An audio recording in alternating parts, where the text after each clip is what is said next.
Brought to you by Unienzyme। जब gas सताए यूनियनजाइम लो। इसके तत्व गैस की जड़ पे काम करे और खाना पचाए आपके डाइजेस्टिव सिस्टम की तरह, जो दे बदहजमी से आराम। यूनियनजाइम, गैस भगाओ, खाना बचाओ। नहीं, जो सर्वे दिया गया है, बीजेपी को जो बहुमत दिखाया जा रहा है, एनडीए को बहुमत दिखाया जा रहा है, वो सिर्फ और सिर्फ विपक्ष के लोगों का मोरल तोड़ने की एक साजिश है। और हमें पूरी उम्मीद है कि इंडिया गठबंधन की सरकार बनेगी जो विपक्ष का ये मोरल तोड़ना चाहते हैं। ऐसा नहीं है कि एग्जिट पोल पहले भी बहुत धरे के धरे रह गए हैं, उसमें कोई फर्क नहीं पड़ने वाला। हम जानते हैं कि इन एग्जिट पोल के अंदर जान नहीं है। लोकसभा चुनाव 2024 के परिणाम 4 जून को आने वाले हैं। मंगलवार को वोटों की गिनती शुरू हो जाएगी, लेकिन रिजल्ट से पहले आए एग्जिट पोल के आंकड़ों ने यूपी की सियासत में मानो भूचाल ला दिया। संभल से समाजवादी पार्टी के प्रत्याशी और स्वर्गीय शफीकुर रहमान बर्क के पोते जियाउर रहमान बर्क ने बड़ी बात कह दी।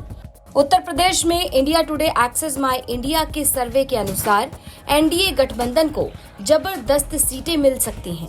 एग्जिट पोल के आंकड़ों के मुताबिक 67 से 72 सीटें एनडीए के खाते में जाने का अनुमान है। सपा प्लस को 7 से 9 सीटें मिल सकती हैं, कांग्रेस को 1 से 3 सीटें मिल सकती हैं और बसपा को 1 सीट मिलने का अनुमान है। एग्जिट पोल के आंकड़ों को लेकर विपक्ष की तरफ से लगातार सवाल उठाए जा रहे हैं।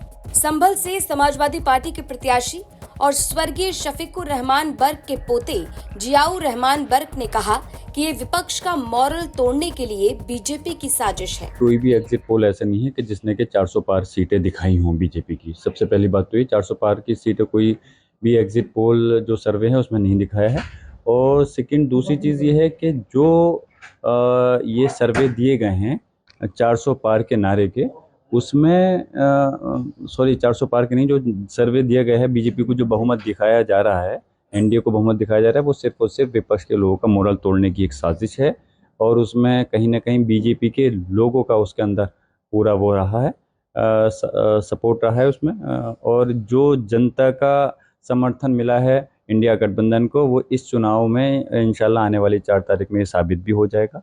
और हमें पूरी उम्मीद है कि इंडिया गठबंधन की सरकार बनेगी जो विपक्ष का ये मोरल तोड़ना चाहते हैं, वो मोरल नहीं टूटना है। और मेरी सभी से गुजारिश है कि पूरे प्रदेश, अपनी लोकसभा सीट नहीं बल्कि पूरे प्रदेश और देश के लोगों से, कि अपनी सीट पर मजबूती के साथ काउंटिंग कराएं। ये भारतीय जनता पार्टी जो साजिश रचना चाहती है, मोरल तोड़ करके जो कहीं बेमानी गड़बड़ी करना चाहती है, वो चीज़ नहीं होने पाए। और हमें उम्मीद है हमारी इंडिया गठबंधन की सरकार बनेगी। न केवल जो है एकाध एग्जिट पोल में जो है सामने आए जो रहमान जी इस तरीके के नतीजे, बल्कि जो है जो भी एग्जिट पोल अभी तक सामने आए उसमें लगभग सभी में जो है वो एग्जिट पोल में बीजेपी को जो बढ़त जो है दिखाई जा रही है।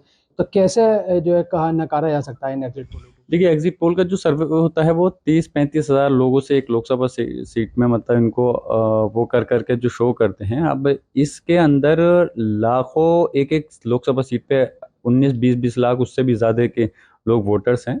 तो ऐसा नहीं है कि एग्जिट पोल पहले भी बहुत धरे के धरे रह गए हैं, उसमें कोई फर्क नहीं पड़ने वाला। हम जानते हैं कि इन एग्जिट पोल के अंदर जान नहीं है।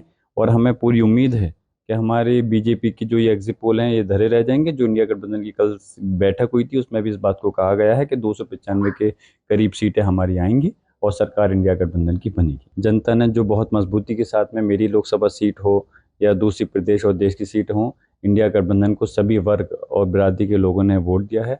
हम सबके शुक्रगुजार हैं और हमें उम्मीद है कि इस बार लोकतंत्र को बचाने के लिए इंडिया गठबंधन की सरकार बनेगी। जियाउर रहमान बर्क का कहना है कि इंडिया गठबंधन को मिला हुआ समर्थन आने वाली 4 जून को साबित हो जाएगा।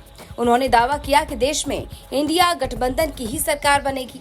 तो एक तरफ विपक्ष का दावा है कि एग्जिट पोल में दिखने वाले आंकड़े नतीजों में एकदम अलग नजर आएंगे, वहीं बीजेपी का दावा है कि एग्जिट पोल के आंकड़ों से भी ज्यादा एनडीए को जीत हासिल होगी। खैर, ये तो दावे हैं और तमाम दावों की सच्चाई 4 जून को सामने आ जाएगी। 4 जून को साफ हो जाएगा कि देश में किसकी सरकार बन रही है। यूपी की 80 लोकसभा सीटों में आखिर कितनी सीटें किस पार्टी को मिल रही हैं। संभल से अभिनव माथुर की रिपोर्ट, यूपी तक।